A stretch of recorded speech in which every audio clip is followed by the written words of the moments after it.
రేగొండ మండలంలో గతేడాది నవంబర్లో జరిగిన హత్య కేసును పోలీసులు ఛేదించారు. చెప్పిన మాట వినకుండా తన వ్యాపారం దివాలా తీయడానికి కొడుకే కారణమని కన్న తండ్రే కొడుకుని హతమార్చినట్టు చిట్యాల సీఐ మల్లేష్ యాదవ్ తెలిపారు. రేగొండ పోలీస్ స్టేషన్లో శనివారం చిట్యాల సీఐ మల్లేష్ యాదవ్ మీడియా సమావేశం ఏర్పాటు చేశారు. గత అక్టోబర్లో రేగొండలో జరిగిన పెరుగు సాయి గణేష్ హత్య కేసులో పోస్టుమార్టం రిపోర్ట్ చూసి అనుమానం వచ్చి దర్యాప్తు చేస్తే అసలు విషయం బయటపడిందని సీఐ తెలిపారు. సీఐ చిట్యాల ఇక్కడ రేగొండ పోలీస్ స్టేషన్ పరిధిలో రేగొండ గ్రామంలో పెరుగు లింగమూర్తి అనే వ్యక్తి, ఇతను కిరాణా షాపు సూపర్ మార్కెట్ బిజినెస్ చేస్తూ ఉంటాడు. ఇతనికి ఇద్దరు కొడుకులు, ఒక పాప. వీళ్ళు దాదాపు 20 సంవత్సరాల నుంచి వేరే విలేజ్ నుంచి వచ్చి ఇక్కడ బతుకుదేవి కోసం వచ్చి ఇక్కడ వ్యవసాయం మరియు కిరాణా షాప్ బిజినెస్ పెట్టుకుని నడిపిస్తూ ఉన్నాడు.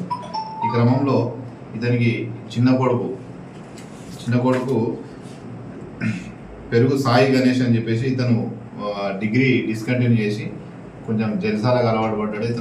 ఇతను డిగ్రీ డిస్కంటిన్యూ చేయడంతో ఇలా తండ్రి ఇతని వ్యాపారంలో చూసుకోమని కిరాణా షాప్ పెట్టడం జరిగింది.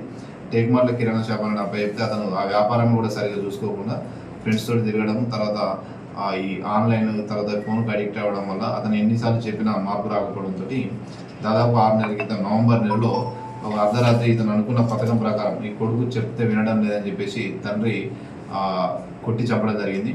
అక్కడ గొడవ ఎదిరితే ఆ గొడవ కొట్టి తర్వాత కర్రతో కొడితే ఆ హెడ్ ఇంజరీ అయ్యి చనిపోవడం జరిగింది. అప్పుడు ఏంటంటే ఇతను తండ్రి దరఖాస్తు ఇవ్వడం జరిగింది. అప్పుడు ఎటువంటి మాకు అనుమానం లేదు. అతనికి మేము సడన్గా నైట్ లేచి చూసేసరికి చెవులో నుండి రక్తం కారుతుంది, దీని మీద అనుమానం లేదని చెప్పి ఇచ్చిన దరఖాస్తు మీద అప్పుడు కేసు నమోదు చేసిన అధికారులు.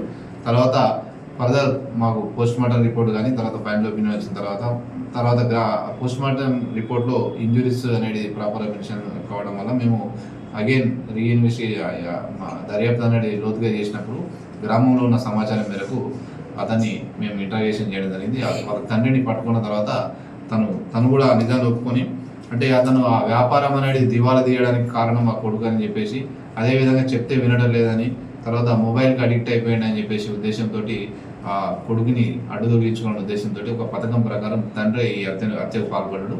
ఇది మా దర్యాప్తు లేనిది. ఈరోజు ఆ పెరుగు లింగమూర్తి అనే వ్యక్తిని తన ఇంటి వద్ద ఉండగా మేము అదుపులో తీసుకొని విచారించగా ఈ విషయాలు బయటకు వచ్చినాయి. కాబట్టి ఇదని ఈరోజు జ్యుడిషియల్ రిమాండ్ కోసం తరలిస్తా ఉన్నాము. తదుపరి ఏమైనా విషయాలు ఇంకా దర్యాప్తులు వెల్లడవుతాయి.